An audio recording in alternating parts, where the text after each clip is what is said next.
Assalamu alaikum warahmatullahi wabarakatuh. I am Rahmat Shah with a new lecture for second year of English. In the previous lecture we discussed what is the importance of the title, what is in the chapter, we made a sketch, and today we are going to move forward. So you might remember that the title of the chapter is the farewell sermon, and this is what we learned yesterday, that this sermon, this address was human rights charter. And when was it delivered? It was delivered on the 9th day of Dhul Hijjah. And where was it delivered? It was delivered in Mecca. And who delivered it? Hazrat Muhammad sallallahu alaihi wasallam delivered it on his first and the last pilgrimage to Mecca. So this is unit number 1, chapter number 1, page number 3, and lecture number 2. So as usual, you have to have your books in front of you, and I'm going to read the book, read the paragraph, and you have to underline the difficult words, and you have to pay proper heed to the pronunciation of the word. This is not pronunciation, this is pronunciation of the words that I'm going to read. And you have to, before starting reading, you have to keep one thing in mind. While reading English, you have to focus few words, you have to stress few words. And what are those few words? You have to stress verbs, you have to stress nouns, you have to stress adjectives sometimes, and sometimes adverbs. Try to avoid stressing conjunctions, prepositions, and articles as well. So let's get started. Underline the difficult words. The farewell sermon is mentioned in almost all books of Hadith. The farewell sermon is mentioned in almost all books of Hadith. Sayyid al-Bukhari refers to the sermon and quotes part of it. Imam Ahmad bin Hanbal has given the longest and perhaps the most complete version of this sermon in his Musnad. Muhammad sallallahu alaihi wasallam led the pilgrims from Mecca through the valley of Mina up to the mountain of Arafat and then stopped them in the valley of Urana. He stood in front of him silently as he sat on his camel and delivered this sermon. With a crowd of over 1,20,000 pilgrims, his voice could not reach out to all those who were present. This is not present, this is present. And you know, when you are pronouncing the word P, you have to release a puff of air, like present, people, proud. So this is present.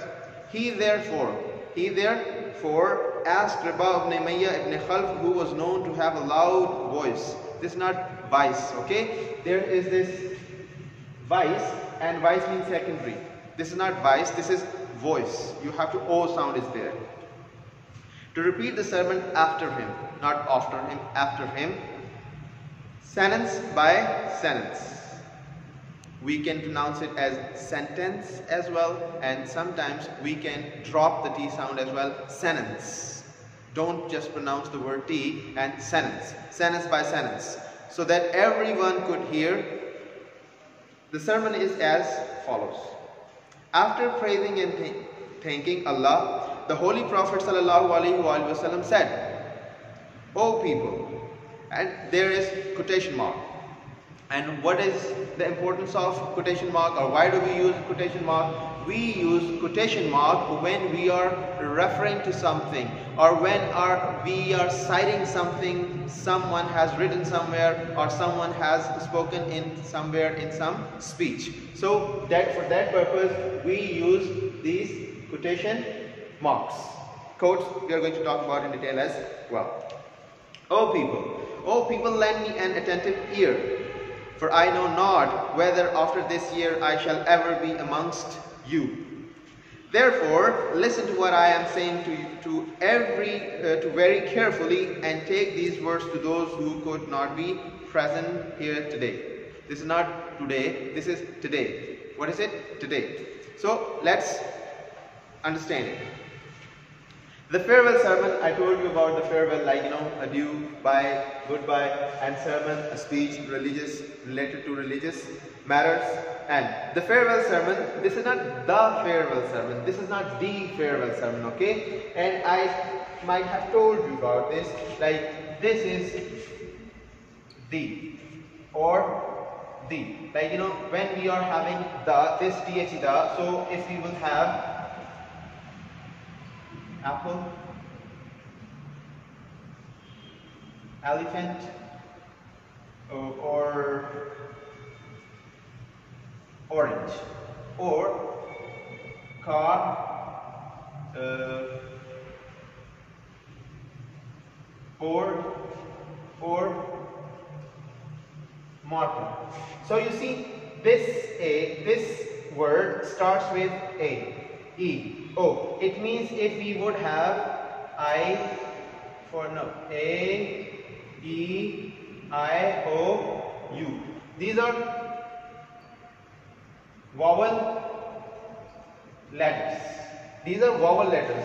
If you will have the words after this THE, so you are going to pronounce it as the apple, the elephant, the orange. This is the. Like you have to let air from your upper teeth, from the middle of your upper teeth and your tongue. You have to get your tongue out of your teeth a little. You know, the apple, the elephant, the orange. And if you will have the next word after THE, so you have to pronounce it as the car, the board, the marker. With words starting with vowel letters, we will pronounce it as the, and with consonant letters, we are going to pronounce it as the. So what is it? The farewell sermon, not the farewell sermon. The farewell sermon is mentioned. Mention mean, here it is. Mention means notice of something. It has been cited, it has been told, it has been given, shown.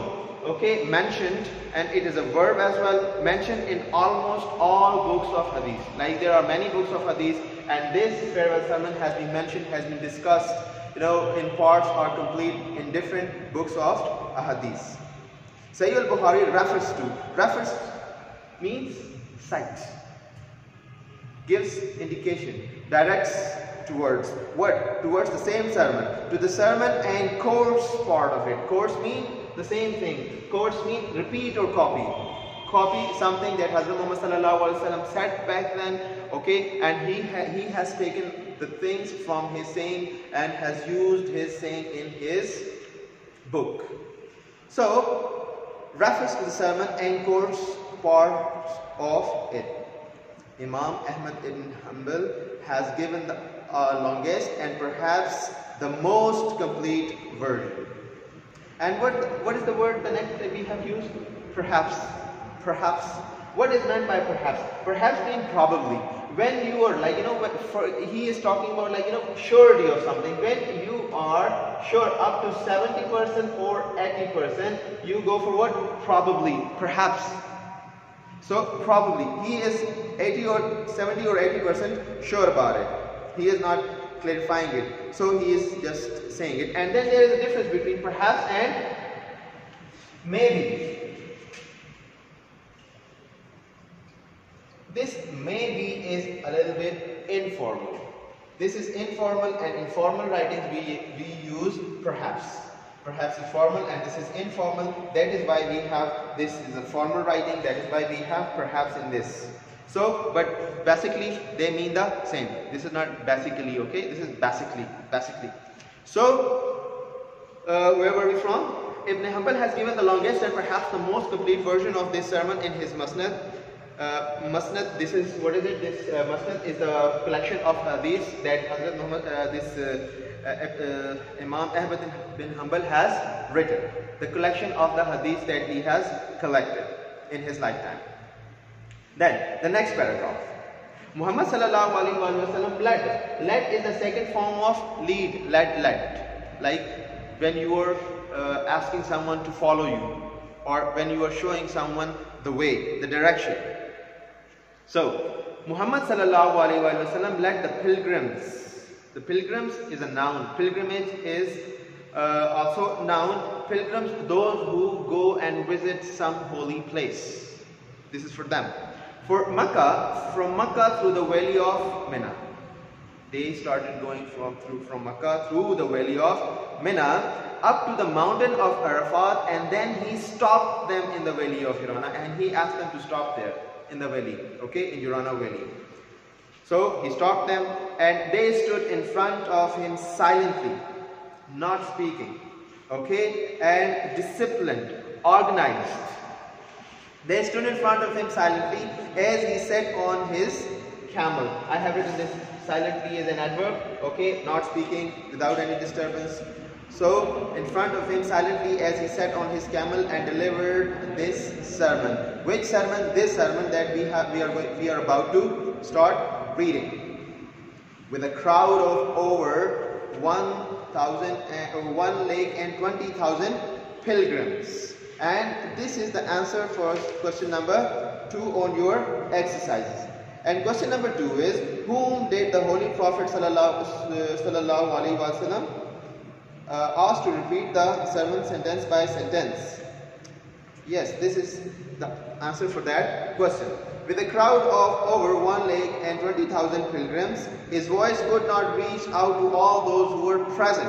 And there is a word that he has used, and this is crowd. And crowd means group of people without order. And I don't agree with the use of this word, use of word crowd in this. It could have been gathering, it could have been assembly or something. But crowd means when people are, in Urdu we call it hujum. And in hujum, in crowd, when people are not in proper order, who can listen to anyone? How could people listen to Hazrat Muhammad sallallahu alaihi wasallam? It makes his teaching or his sermon ambiguous. So this is, every word carries a feeling, every word has a proper meaning. So that is why it could have been group of people. This is a group of people without order. And how many people were there? 1,20,000 people were there, and this can be your MCQ as well in your paper. And we have seen this in past paper, the same MCQs. So you have to remember how many people were present there. 1,20,000 people were there. So they were silent and they were listening to him, and they were Sahabas, and they were taught and they were taught and they were educated by Hazrat Muhammad sallallahu alaihi wasallam himself. So certainly they were in order, they were disciplined. His voice could not reach out to all those who were present there. How many people can listen to you when you are speaking to a gathering, to a group of people? 50, 100, 200, 300, 1,000. But do you think that more than 1,000 or 2,000 people can hear you at the same time? No, it's not possible. And for that purpose, he therefore asked Riba ibn Umayyah ibn Khalf, and this is the question number 2. Riba ibn Umayyah ibn Khalf, who was known to have a loud voice. He was known, people knew him for having a loud voice. That is why Hazrat Muhammad sallallahu alaihi wasallam asked him to repeat the sermon sentence by sentence. What? Sentence by sentence, like word by word. Everything that he was saying, he asked him to repeat it, every word. So rest of the people who were far away from Hazrat Muhammad sallallahu alaihi wasallam could hear him, could understand him, could receive the message that Hazrat Muhammad sallallahu alaihi wasallam was delivering. So this is the answer for the second question. Keep this in your mind, and it can be your objective as well. Who was known to have the loud voice to repeat the sermon after him sentence by sentence so that everyone could hear. Could is the second form of can. And the sermon is as follows. Like this, the sermon is here. After praising and thanking Allah, the Holy Prophet sallallahu alaihi wasallam said, what did he say? And this is in quotation mark, okay?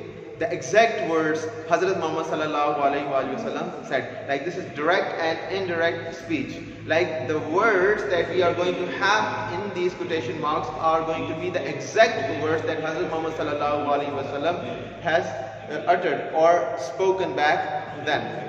He spoke Arabic and this is English, but this is the translation of the Arabic that he spoke back then. Oh people, lend me an attentive ear. Lend me an attentive ear, it doesn't mean that give me your ear. It means listen to me carefully. Listen to me attentively. Okay, lend me give, okay? And attentively means notice what I say. Listen to me carefully. Understand every word that I am saying. So, oh people, lend me an attentive ear. Because, why did he say that? Why did he need to say that? Because he knew and he wanted the people to know the fact that everything that he was about to say was really important. Really important. So, For I know not whether after this year I shall ever be amongst you. What does it mean? Amongst mean among. This is the whole use amongst, among, between, amid, okay, between the gathering, between people. So amongst you, I know not. So it was kind of revelation, it was kind of prediction that he did not, he saw the sign or experienced the sign where he was shown that he may not be able to live the next year, or he may not be among his followers the next year. That is why he was saying that. So and he was right about that. And where were we? For I know not whether after this year I shall ever be amongst you again. Therefore, listen to what I am saying to you very carefully, and take these words to those who could not be present here today. And he said, listen to what I say and listen to me very carefully, and don't only listen to me, understand it, and deliver the same message to the people who are coming. Those who are not present here. The people who are not present here, what does that mean? Literally it means those who could not manage to read the sermon. But if we try to understand it deeply, he wants to say the people who are not, those who were not there, those who were not born, like us. We were not there. We were not born even back then. Not our fathers or forefathers. Okay, so he was talking about what? He was telling them to deliver the same message to us as well. So, what did he say? Carefully and take these words to those who could not be present here today. I hope you understand, and we are going to start, or we are going to read the next paragraphs in the next lesson, but here is your homework. Your homework is answer of second question. You have to read the second question, find the answer, and the answer that you write, it must be of proper length. It must not be of one sentence or two sentences. You are fighting or you are struggling for having 5 marks, which is not a joke. So you have to work for that. You have to relate the most relevant related sentences with the answer that you have. So answer of the second question, and you have to use these words, these new words in your own sentences. And I told you, if you don't know the use of these words, so learning framing is of no use. And it will give you a clear idea how can you use these words in writing and speaking as well. And you have to send me an audio of your reading paragraph. Like you have to start, you have to open the page, record yourself, and you have to send me the audio to find, and this will give you an idea how do you sound when you read text. How do you sound like? Do you speak English in Hindko, Pashto or some other language, or do you speak English the way English needs to be spoken? So you have to send me an audio of your reading paragraph, and you have to send this on this number, and you have to send this homework of you before 3 p.m. okay? You have to do this, otherwise your questions will not be answered, your homework will not be checked. So you have to send it before 3 p.m. See you in the next lecture. Bye for now. Allah Hafiz.